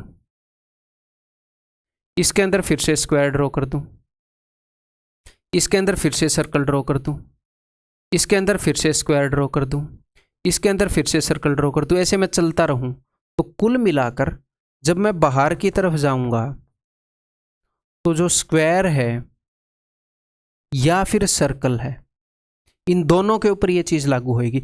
अंदर वाले अब मेरी बात को ध्यान से सुनिएगा, सारे स्क्वायर्स के बीच में एक रिलेशन है। अंदर वाले स्क्वायर का जो एरिया है उससे डबल बाहर वाले का, उससे डबल बाहर वाले का। अंदर वाले स्क्वायर की जो साइड है उसकी √2 टाइम्स बाहर वाले की साइड, उससे √2 टाइम्स बाहर वाले की साइड। अंदर वाले स्क्वायर का जो डायगोनल है उससे √2 टाइम बाहर वाले का डायगोनल, उससे √2 टाइम बाहर वाले का डायगोनल। अंदर वाले सर्कल का जो एरिया है उससे 2 गुना, एरिया 2 गुना है ना, उससे 2 गुना बाहर वाले सर्कल का एरिया, उससे 2 गुना बाहर वाले सर्कल का एरिया, उससे 2 गुना बाहर वाले सर्कल का एरिया। अंदर वाले सर्कल का जो रेडियस है उस रेडियस का √2 टाइम्स बाहर वाले सर्कल का रेडियस, उसका √2 टाइम्स बाहर वाले सर्कल का रेडियस। ऐसे बाहर की तरफ जाएंगे तो 1 डायमेंशन में चीजें √2 टाइम्स होती चली जाएंगी, एरिया में 2 डायमेंशन में चीजें 2 गुनी होती चली जाएंगी। अंदर की तरफ जाएंगे तो 2 डायमेंशन में हाफ होती चली जाएंगी, 1 डायमेंशन में 1/√2 होती जाएंगी। ठीक, ये क्लियर है? ये स्क्वायर और सर्कल। अब एग्जैक्टली डिट्टो काम होता है ट्रायंगल्स के साथ। अब देखो ये था स्क्वायर इनसाइड स्क्वायर, अब ये है ट्रायंगल इनसाइड ट्रायंगल। फॉर इसे क्या था? For all quadrilaterals, for every triangle या फॉर ऑल ट्रायंगल्स। सारी ट्रायंगल्स पर क्या लागू होता है? वही चीज लागू होएगी। ऐसे रटना मत, ये थोड़ा सा अलग है यहाँ पर वैल्यू, बट कंसेप्ट यही होएगा कि एरिया। ठीक है, हाँ मैंने, अब मेरी एक बात को ध्यान से सुनिएगा, मैंने किसी भी क्वाड्रिलेटरल के अंदर सर्कल फंसाया, मैंने सिर्फ कौन सी चीज के अंदर सर्कल फंसाया? सिर्फ स्क्वायर में। स्क्वायर एक रेगुलर पॉलीगन है, सारी साइड बराबर है, सारे एंगल बराबर हैं, तो मैं रेगुलर के अंदर सर्कल फंसाकर सेम रूल फॉलो हो सकता है। ऐसे नहीं किसी भी टेढ़ी तिरछे में सर्कल फंसाकर ये रूल फॉलो होगा, नहीं। ऐसे इक्विलेटरल ट्रायंगल में सर्कल फंसा सकता हूं। ठीक है, देखो फॉर एवरी ट्रायंगल, हर एक ट्रायंगल के लिए, चाहे कैसी भी आड़ी तिरछी ट्रायंगल हो, एक रूल फॉलो होगा कि अगर आप इनके मिड पॉइंट्स को मिलाओगे, तो आपको मैंने एक बात बताई थी क्या, कि किसी भी ट्रायंगल के मिड पॉइंट्स को मिलाओगे तो इन चारों का एरिया बराबर होता है। तो बीच वाले का एरिया कितना हो गया? 1/4। तो किसी भी ट्रायंगल के मिड पॉइंट्स को मिलाकर एक ट्रायंगल बना रहे हो तो एरिया 1/4 हो जाता है। इसके मिड पॉइंट्स को मिलाकर एक ट्रायंगल बनाओगे तो उसका एरिया इस बीच वाले के कंपैरिजन में फिर 1/4 हो गया। इसके मिड पॉइंट को मिलाओगे तो फिर 1/4 हो गया। हर ट्रायंगल के लिए लागू होता है। तो जब हम बाहर की तरफ आएंगे तो एरिया जो है वो 4 गुना होता रहेगा। अंदर वाली ट्रायंगल के कंपैरिजन में उससे बाहर वाले ट्रायंगल का एरिया 4 गुना, उससे बाहर वाले का 4 गुना, उससे बाहर वाले का 4 गुना। और जो एरिया तो कैसे हो गया? एक 2D क्वांटिटी हो गई। जो 1D क्वांटिटी है बोले तो पेरीमीटर, वो 2 गुना होता रहेगा। इसका स्क्वायर रूट हो गया ना, वहां पर क्या था? एरिया 2 गुना हो रहा है तो पेरीमीटर √2 टाइम्स इसका स्क्वायर रूट हो गया, यहां पर इसका स्क्वायर रूट हो गया। अंदर वाली ट्रायंगल का जो पेरीमीटर है उसके कंपैरिजन में बाहर वाली का पेरीमीटर डबल, उससे बाहर वाली का उससे डबल, उससे बाहर वाली का उससे डबल। ठीक है, क्लियर है? ओके जी।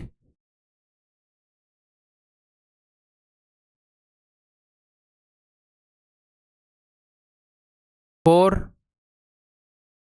इक्विलेटरल ट्रायंगल्स, यहां पर मैंने एक जनरलाइज्ड क्वाड्रिलेटरल ली थी, कैसे भी आडी तिरछी ले लो, यहां पर कैसे भी आडी तिरछी ट्रायंगल ले लो। फिर मैंने एक रेगुलर पॉलीगन लिया, रेगुलर स्क्वायर है, रेगुलर पॉलीगन 4 साइड का। अब मैं एक रेगुलर ट्रायंगल ले रहा हूं, रेगुलर पॉलीगन यानी कि इक्विलेटरल ट्रायंगल। अब इक्विलेटरल ट्रायंगल में मिड पॉइंट्स को मिलाया, same rule, area 1/4, mid point को मिलाया एरिया 1/4, मिड पॉइंट को मिलाया एरिया 1/4। तो अगर मैं बाहर की तरफ जा रहा हूँ तो जो एरिया है वो 4 गुना हो रहा है, हर एक अंदर वाली ट्रायंगल के कंपैरिजन में बाहर वाली का 4 गुना। और यहाँ पर मैं एक और बात बोल सकता हूँ, क्या मैं बोल सकता हूँ कि बाहर की तरफ जाऊँगा तो पेरीमीटर हो, ट्रायंगल की साइड हो, ट्रायंगल का इन रेडियस हो, ट्रायंगल का सरकम रेडियस हो, कुछ भी हो, अंदर वाली ट्रायंगल के कंपैरिजन में बाहर वाली ट्रायंगल का सेम चीज़ 2 गुना होएगी। सबसे अंदर वाली ट्रायंगल का अगर इन रेडियस 1 सेंटीमीटर है तो उससे बाहर वाली का 2 सेंटीमीटर, उससे बाहर वाली का 4 सेंटीमीटर। सेम चीज़ को अगर कंपेयर करोगे, ये नहीं है एक का इन रेडियस एक का सरकम रेडियस। तो जो 1 डायमेंशनल चीज़ें हैं वो क्या हो जाएंगी। यहाँ पर मैंने ऐसे क्यों नहीं बोला, क्योंकि आड़ी तिरछी ट्रायंगल है यहाँ पर, ठीक है। तो एक साइड में नहीं बोल सकता, साइड में नहीं बोल सकता, अदरवाइज वो मैं बोल सकता हूँ। यहाँ पर मैं क्या बोल सकता था, इन रेडियस वगैरह के बारे में मैं सेम बात बोल सकता हूँ, बट इतना डीप में मत सोचो, ठीक है। जितना आता है उससे मैं एक स्टेप आगे ही बता रहा हूँ आपको, ठीक है। नेक्स्ट, फॉर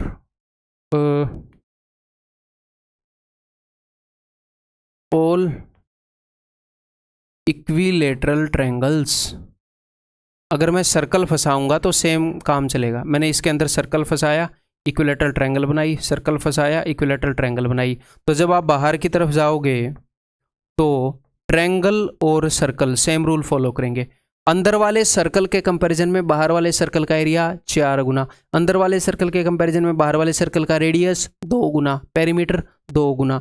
तो ट्रायंगल में 4 गुना का रूल चलता है, स्क्वायर में 2 गुना का चलता है। अब सारी बातें क्लियर हुई कि नहीं हुई, ठीक है, क्लियर है, ठीक है भाई। ये सारी चीज़ें मैंने नोट्स में भी बना रखी हैं, लेकिन एक तो है नोट्स 10 पेज में आ जाता है, एक बंदा जिसने नोट्स बनाए और वो लेक्चर दे तो they will never beat him. मैं खुद स्वयं खड़ा हूँ, मैंने नोट्स बनाए हैं। तो ये मैं क्यों बोल रहा हूँ, क्योंकि कई बार बच्चे ये बोलते हैं कि मैंने नोट्स पढ़ लिए हैं तो उसके कंसेप्ट करने की ज़रूरत नहीं है। नहीं भाई, उन चीज़ों को जब मैं एक ह्यूमन लैंग्वेज दूंगा, एक प्रैक्टिकलिटी दूंगा, अलग ही लेवल की क्लैरिटी आएगी आपके दिमाग में। वो नोट्स कब आपके यूजफुल होंगे, अब एक बार लेक्चर देख लिया, अब वो नोट्स सारी वो बातें याद दिलाएंगे जो मैं बोल रहा हूँ, क्योंकि मैंने वो उसी तरीके से लिखे हैं। वो मैंने अपने लिए लिखे थे, आप लोगों के लिए नहीं लिखे थे।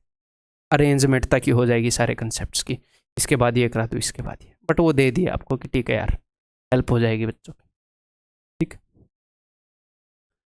नेक्स्ट, ये फिर अपना आखिरी कंसेप्ट होएगा, इसके बाद क्वेश्चन स्टार्ट कर देंगे इन कंसेप्ट्स के ऊपर,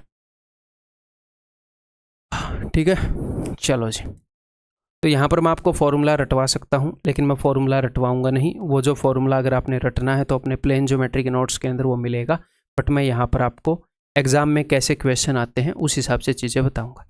कभी कभी वो क्या करता है, एक सर्कल के डायमीटर के ऊपर कई सारे सर्कल बना देता है, छोटे 4 बनाए, 5 बनाए, 6 बनाए, फ़र्क नहीं पड़ता, ठीक है। उसके ऊपर एक सर्कल रख देता है, ठीक है।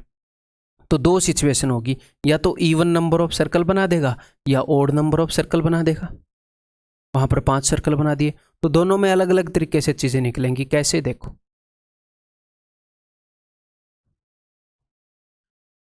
मान लो उसने आपको बड़े वाले सर्कल का रेडियस बता दिया।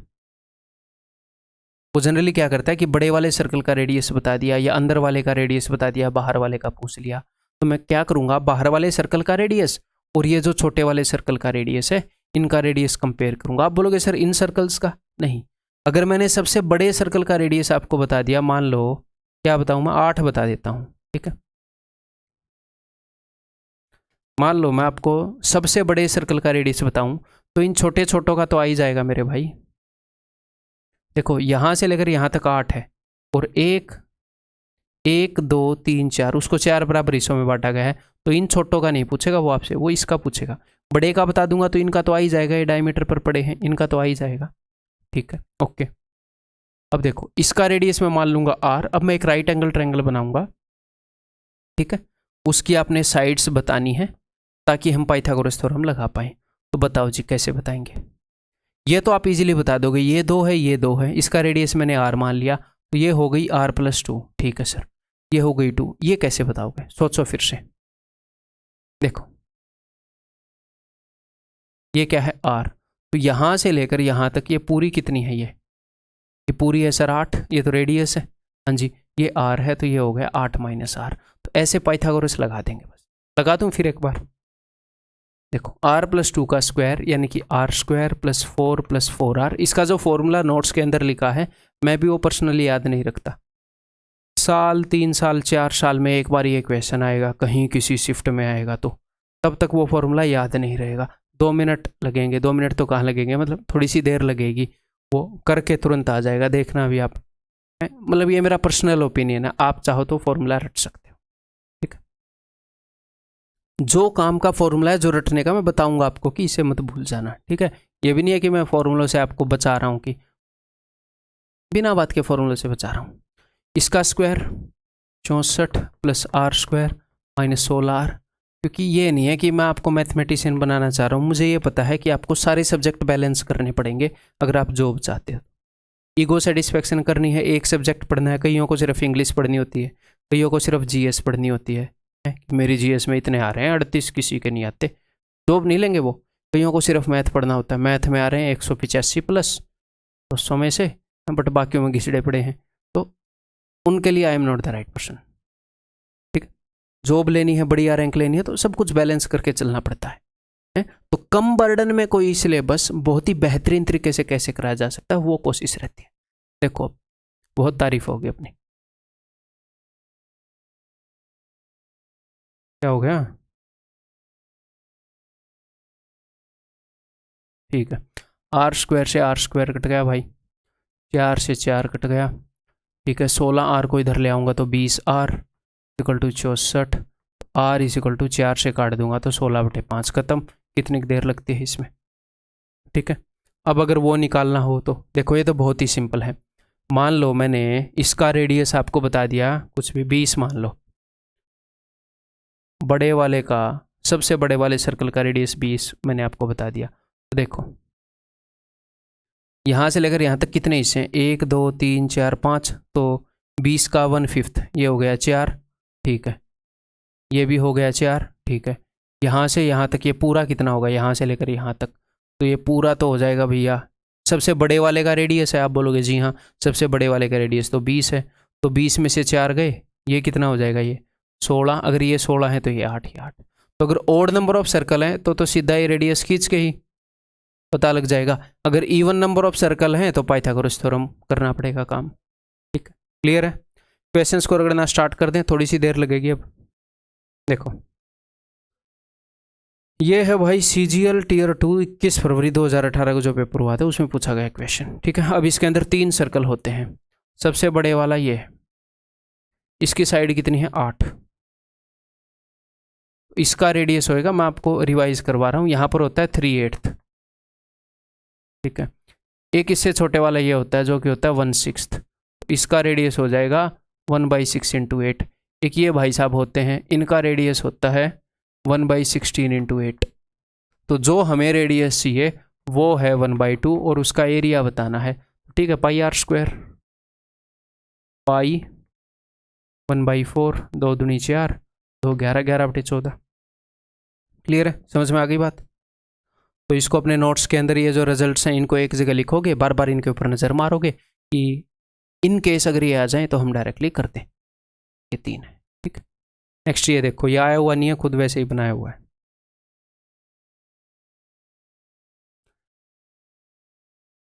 The given figure contains A square, 2 quadrants and 2 circles. वही फिगर है, बस इसी को उल्टा कर दिया है, इसी फिगर को उल्टा कर दिया है। अब ध्यान से देखो, ठीक, okay.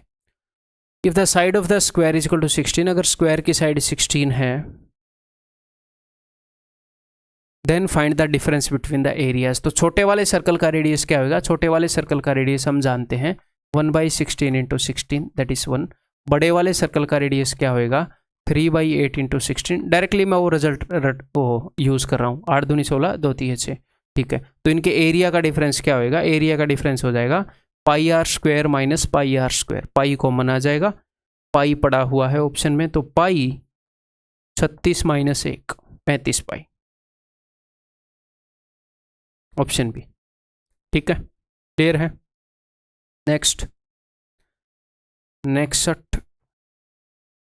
In an equilateral triangle, another equilateral triangle, ये CDS का क्वेश्चन है, इज ड्रॉन इनसाइड। एक इक्विलेटरल ट्रायंगल है, इसके अंदर एक इक्विलेटरल ट्रायंगल बना दी, joining the mid points of the sides, sides के मिड पॉइंट को ज्वाइन करके, तो वही काम किया जिसकी हम बात कर रहे थे, ठीक है।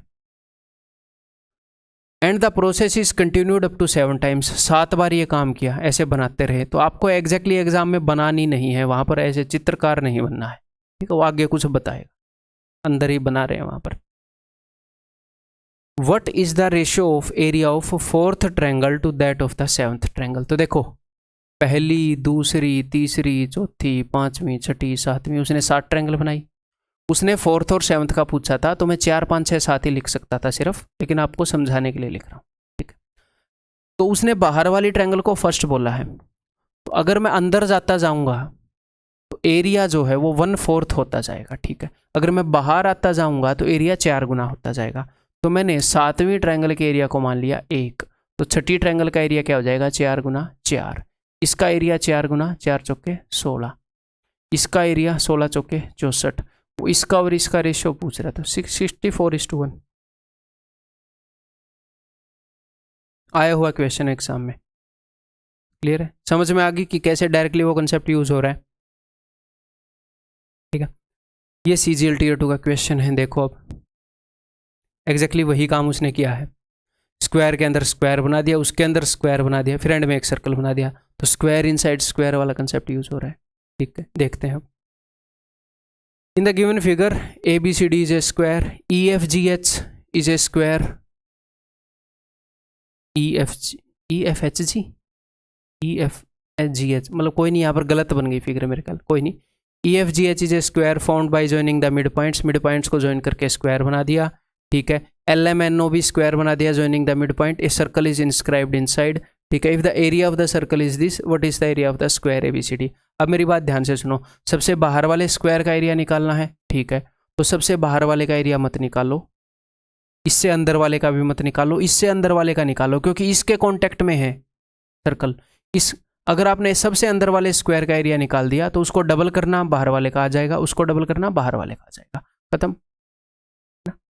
और कभी भी अगर आपको एक और यहां पर काम की चीज बताऊं, कभी भी किसी भी स्क्वायर के अंदर सर्कल है, किसी भी स्क्वायर के अंदर किसी भी सर्कल के अंदर स्क्वायर है, मतलब सर्कल और स्क्वायर का कुछ भी काम हो रखा हो, ये बता रखा हो कि इन दोनों का पेरीमीटर सेम है, इन दोनों का एरिया सेम है, तो उसने क्या कर रखा है, ध्यान से मेरी बात को सुनिएगा, उसने आपको इसका एरिया दे दिया और इसका एरिया पूछ लिया। तो अगर एक चीज़ का एरिया देकर दूसरी का पूछ ले तो एक बहुत ही बेहतरीन टेक्निक बताऊंगा, आपने कभी भी इसका रेडियस नहीं निकालना, कभी भी रेडियस नहीं निकालना। अगर स्क्वायर के अंदर सर्कल फंसा दिया, सर्कल के अंदर स्क्वायर फंसा दिया, या इनका पेरीमीटर सेम है या इनका एरिया सेम है, तो ये ऐसी सिचुएशन है, किसी भी स्क्वायर के अंदर सर्कल फंसाओगे तो उनके एरियाज का रेशियो कांस्टेंट ही रहेगा। मैं कहना क्या चाह रहा हूँ, फिर से बोलता हूँ, किसी भी स्क्वायर के अंदर सर्कल फंसा दो, इतने बड़े स्क्वायर के अंदर सर्कल फंसा दो, इतने छोटे स्क्वायर के अंदर सर्कल फंसा दो, आपस में उन दोनों का जो एरिया का रेशियो वो सेम ही रहता है। तो मैं हमेशा क्या करूंगा ऐसी सिचुएशन में, देखना, मैं सर्कल का रेडियस 7 मान लेता हूं, ठीक है। अब मैं सर्कल का एरिया और स्क्वायर के एरिया का रेशियो देखना कैसे भी दिन सेकेंड्स निकालता हूं। मैंने 7 क्यों माना, क्योंकि सर्कल का रेडियस 7 है तो इसका एरिया होएगा 154, और अगर इसका रेडियस 7 है तो स्क्वायर की साइड हो जाएगी 14, क्योंकि ये भी 7 होएगा, 14 × 14, ठीक है, 14 से घटेगा 11 पर, तो 11 × 14, 11/14, तो सर्कल का एरिया 11 यूनिट है तो स्क्वायर का एरिया 14 यूनिट होएगा। अब एग्जामिनर क्या करता है, इनमें से एक का एरिया बता के दूसरे का पूछता है बहुत बार, पहले रेशियो निकालो जब ऐसा केस हो, तो वो बहुत बार इस चीज़ को यूज़ करता है। अब उसने आपको 11 यूनिट की वैल्यू दे दी जो कि है 77/2, अब आप इस 14 यूनिट की वैल्यू निकालो, तो 11 यूनिट की वैल्यू ये है, तो 14 यूनिट की वैल्यू हो जाएगी ये, लेकिन आपको इसका एरिया थोड़ी निकालना था, आपको तो बाहर वाले का निकालना है, तो इसका डबल करूंगा तो इसका एरिया आ जाएगा, कर दिया डबल, इसका डबल करूंगा तो इसका आ जाएगा, कर दिया डबल। बताओ 11 7 14 7 98 का डबल, 7 दूनी 14, 14 का स्क्वायर 196, ठीक, क्लियर है मेरे भाई, आगे बढ़ जाऊं, ये लो,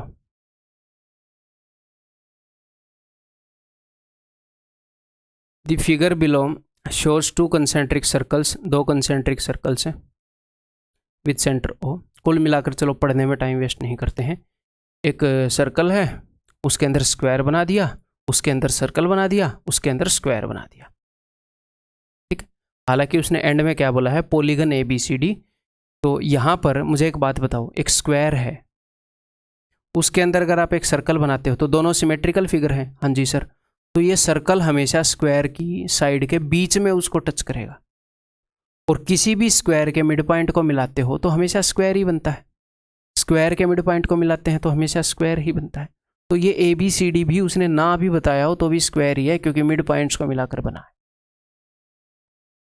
ठीक, ओके जी।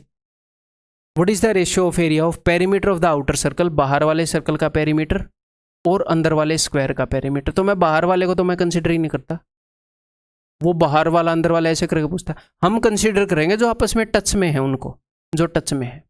ठीक, इनके पेरीमीटर का रेशियो निकालते हैं। देखो, अब मैं सर्कल का रेडियस 7 मान लूंगा।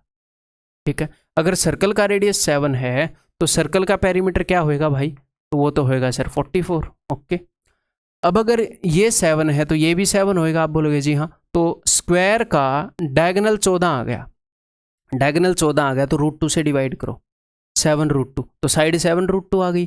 तो पेरीमीटर कितना हो गया, 4 × 7√2। ठीक है, तो इस सर्कल का पेरीमीटर और इस स्क्वायर के पेरीमीटर का रेशियो आ गया। तो ये जो 44 है ये तो इस सर्कल का पेरीमीटर है ना, तो बाहर वाले सर्कल का पेरीमीटर क्या होएगा। तो जब हम बाहर की तरफ जाते हैं, स्क्वायर वाले केस में बाहर की तरफ जाते हैं, तो पेरीमीटर तो 1 डायमेंशनल चीज है, तो 1 डायमेंशनल चीजें √2 गुना होती हैं। तो मैंने तो अब तक इसका पेरीमीटर लिख रखा था, अब मैं बाहर वाले का लिखूंगा। ये लो भाई, √2 गुना कर दिया। अब जो हमने निकालना था वही है, तो √2 से √2 गया, 4 से जाएगा 11 पर, 11:7। पहले किसका पूछा उसने, आउटर सर्कल का पूछा ना, 11:7। अच्छा, उसने ऐसे कर रखा, तो कोई नहीं। यहाँ पर हम पाई को 22/7 कर देंगे, तो 11/14 है, ये तो नहीं होएगा, 11/7 आना चाहिए, यानी कि इसका हाफ ये रहा, सॉरी इसका डबल, ऑप्शन सी। ठीक है, ये एक CDS का क्वेश्चन है, ये मैंने जानबूझ के लिया है इसके पहले, ताकि यहाँ पर इसके बहाने में आपको एक छोटा सा प्यारा सा कंसेप्ट और करवा दूं, इसलिए लिया है।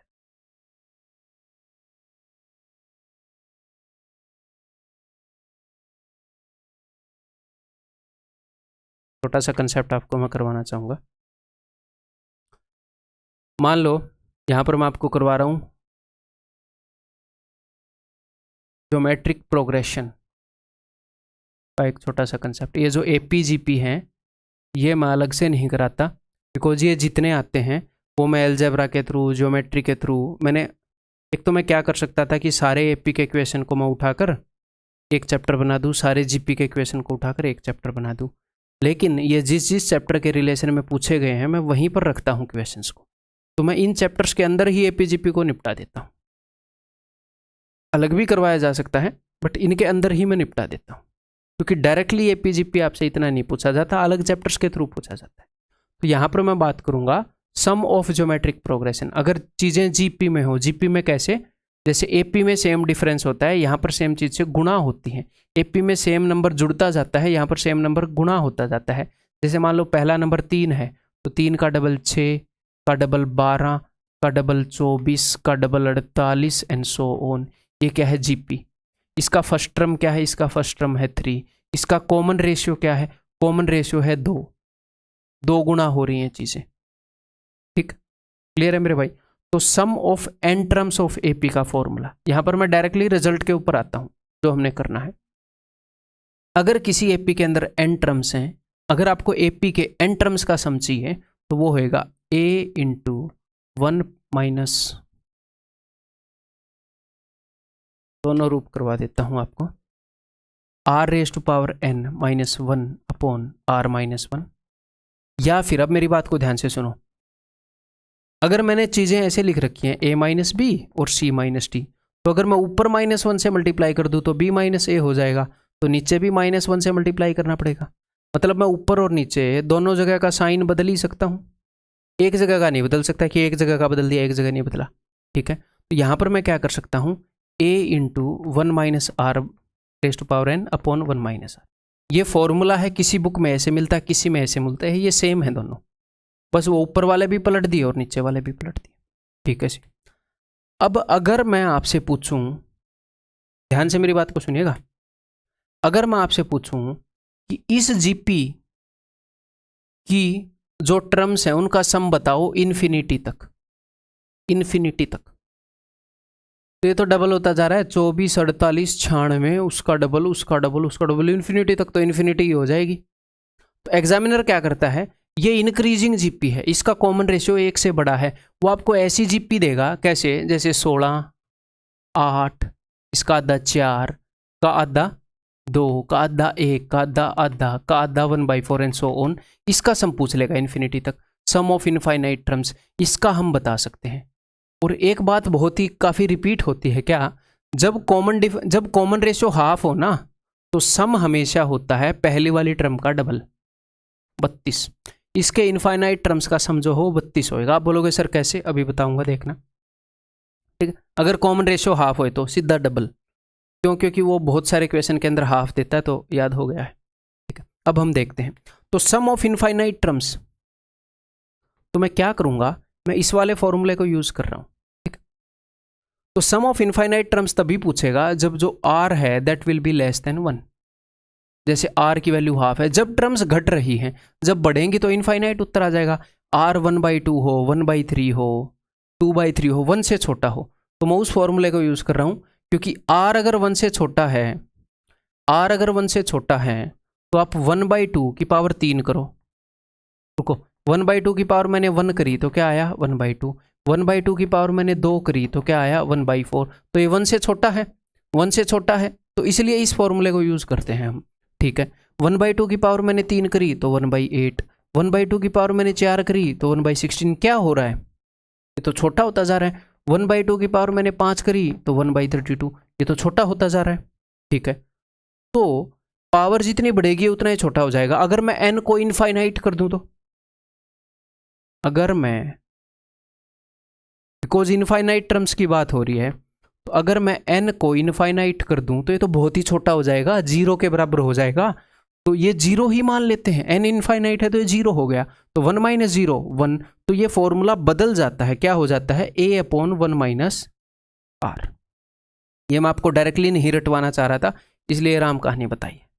इसके ऊपर बेस्ट वो क्वेश्चन पूछता है, कभी कभी पूछता है, रेयरली, ठीक। इसके ऊपर अब बताऊं आपको क्वेश्चन, देखो, कंसिडर एन इक्विलैटरल ट्रायंगल, एक इक्विलैटरल ट्रायंगल है, ठीक है, ऑफ साइड यूनिट लेंथ, इसकी साइड की लेंथ है 1, इसके मिड पॉइंट को जोड़कर एक इक्विलैटरल ट्रायंगल बनाई, एक ट्रायंगल बनाई, इसके मिड पॉइंट को जोड़कर एक ट्रायंगल बनाई, सारी इक्विलैटरल ही बनेगी, इसके मिड पॉइंट को जोड़कर ट्रायंगल बनाई, ऐसे बनाते रहे, ठीक है। The process is continued, the perimeter of all triangles दस फॉर्म्ड, इस प्रोसेस को कंटिन्यू रखा इन्फिनिटी तक, तो सारी ट्रायंगल्स का पेरीमीटर बताओ। तो सबसे बाहर वाली ट्रायंगल का पेरीमीटर क्या होएगा 1, तो 1 1 1, सबसे बाहर वाली ट्रायंगल का पेरीमीटर हो गया 3।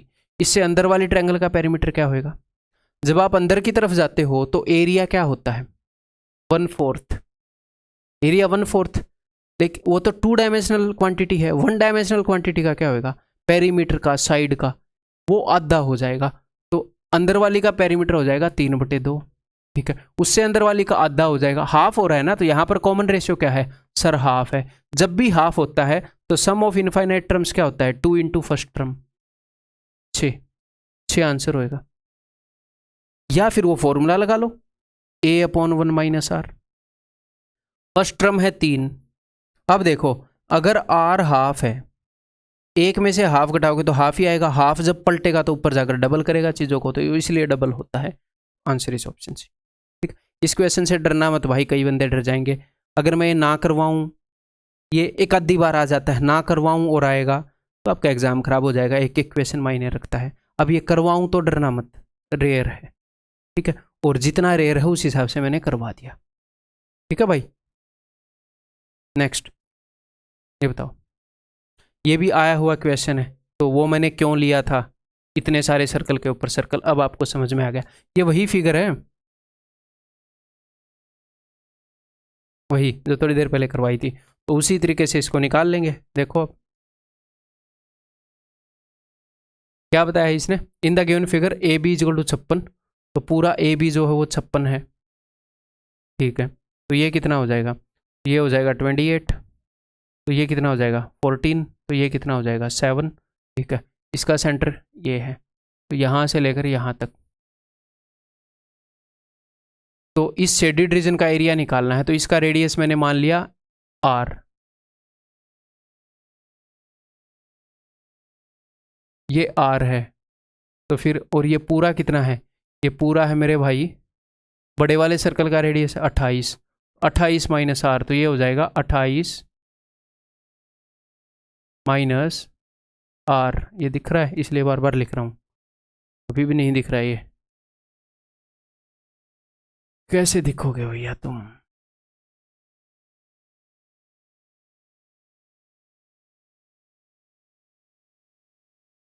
अभी भी नहीं दिख रहा है यार,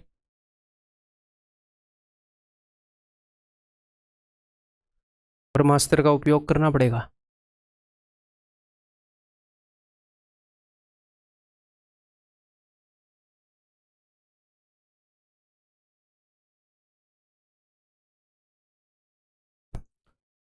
छोटे वाले सर्कल का रेडियस मैंने मान लिया है r, तो ये वाला हिस्सा हो जाएगा 28 माइनस r, भी दिख रहा है, भी ठीक ठाक दिख रहा है ना, ओके। तो अब ये क्या होएगा भाई, ये 7 है तो ये भी 7 है, और ये क्या है, ये है r,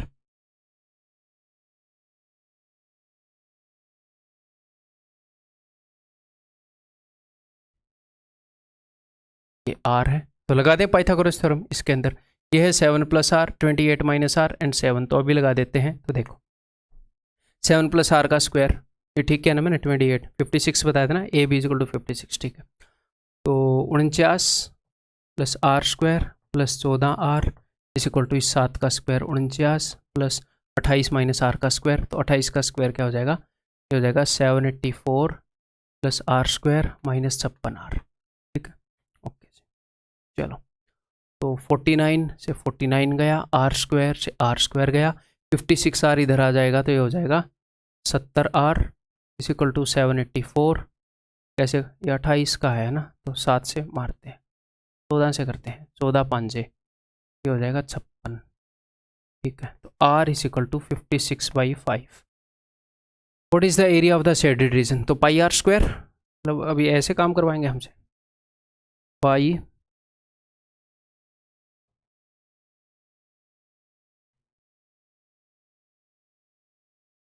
चलो भाई क्या करें, 25 से डिवाइड करेंगे, ऊपर नीचे 2 4 दे दूं,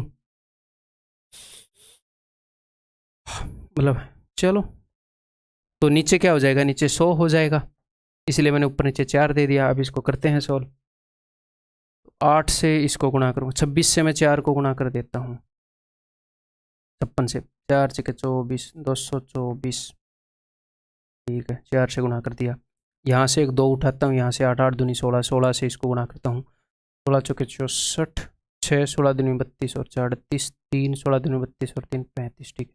इसको 11 से गुणा करता हूँ, 4 8 और 4 12, 8 और 5 13 और 1 14, 5 और 3 8 और 1 9, 3 394.24, ऑप्शन डी।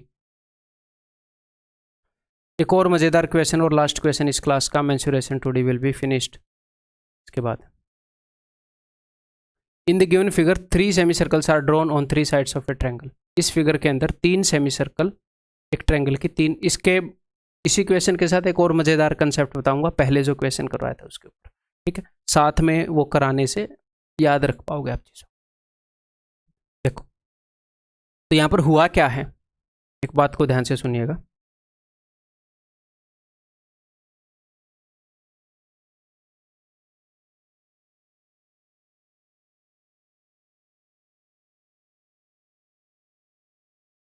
आपको कुछ छोटी मोटी बातें बताऊंगा मैं।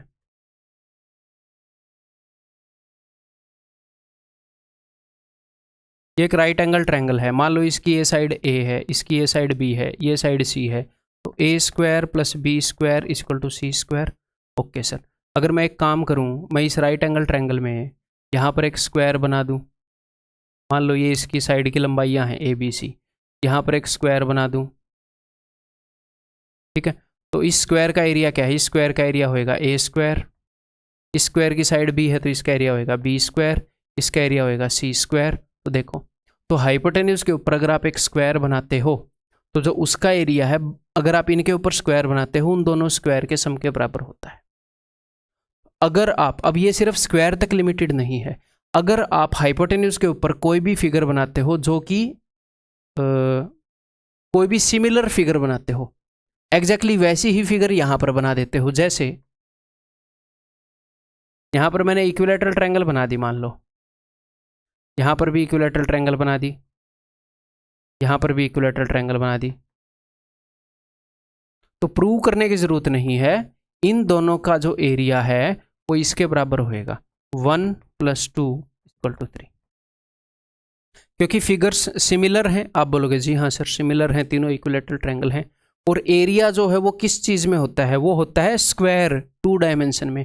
तो इन दोनों के स्क्वायर का सम इसके बराबर है, तो आप प्रूव भी करोगे तो इन दोनों ट्रायंगल के एरिया का सम इसके बराबर होएगा, जैसे इन दोनों स्क्वायर के सम का एरिया इसके बराबर है। और ये सेम चीज लागू होती है किस चीज के ऊपर, ये सेम चीज लागू होती है, चाहे सेमी सर्कल बना लो, 1 + 2 = 3। क्लियर है, ये मैंने सीधी सीधी साफ साफ बता दी बिना एक्स्ट्रा प्रूव किए, आपको स्क्वायर से समझ में आ गई होगी, फिर मैंने यहाँ पर एक्सटेंड कर दी। ठीक है, क्लियर है ये बात। तो चलिए जी, अब इस क्वेश्चन को करने की कोशिश करते हैं।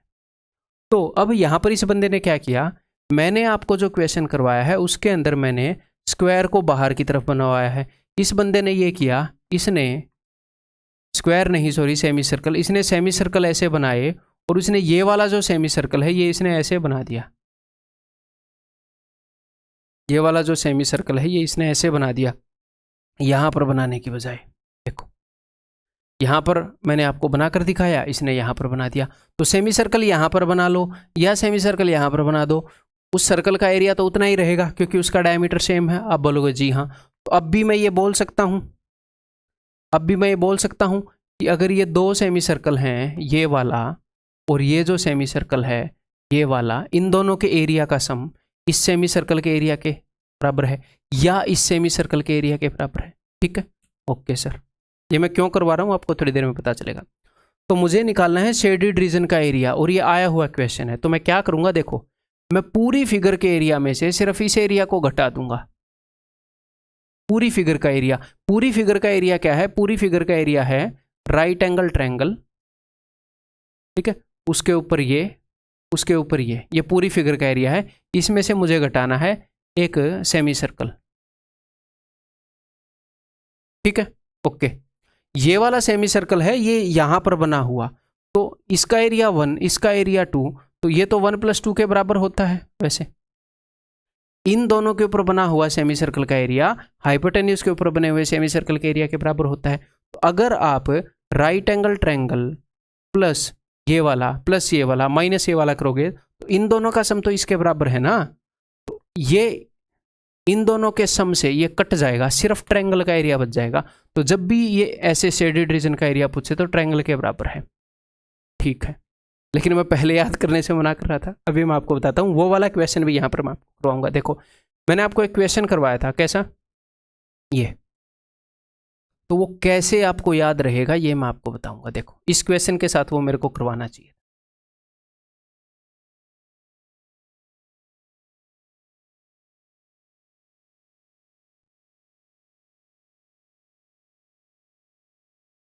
देखो फिर यहाँ पर एक सर्कल ड्रॉ हुआ था, अगर आपको याद हो तो ये कैसे हमें याद रह पाएगा ये मैं आपको बताना चाहूँ।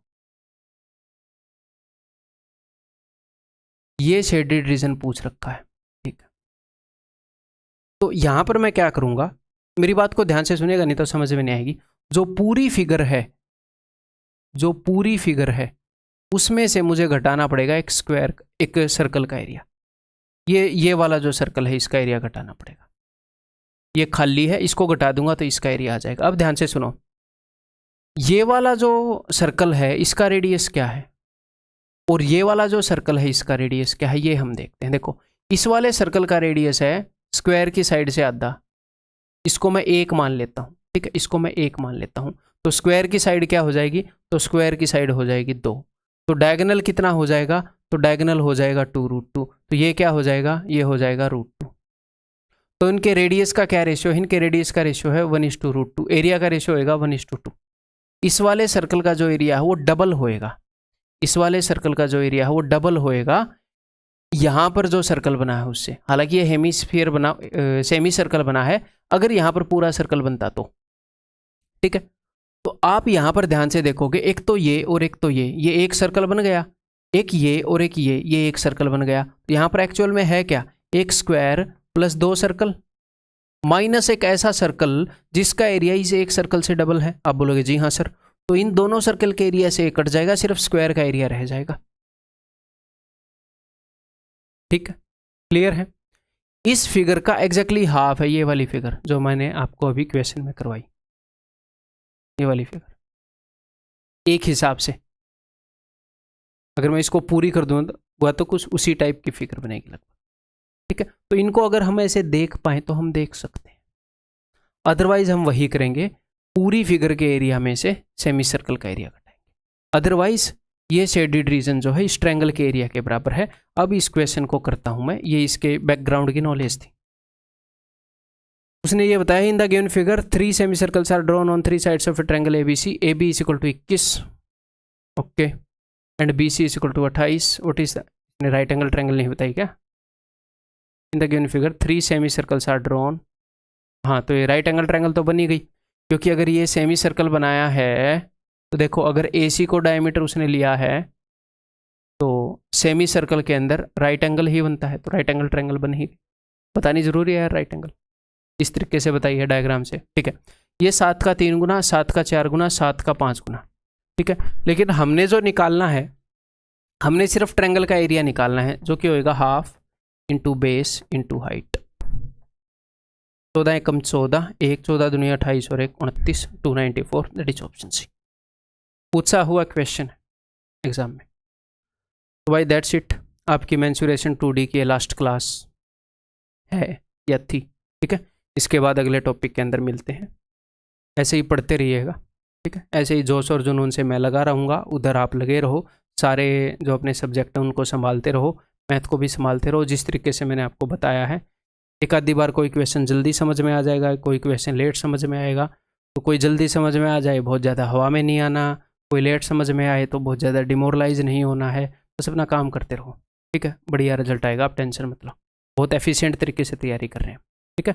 अगली वीडियो में मिलता हूँ।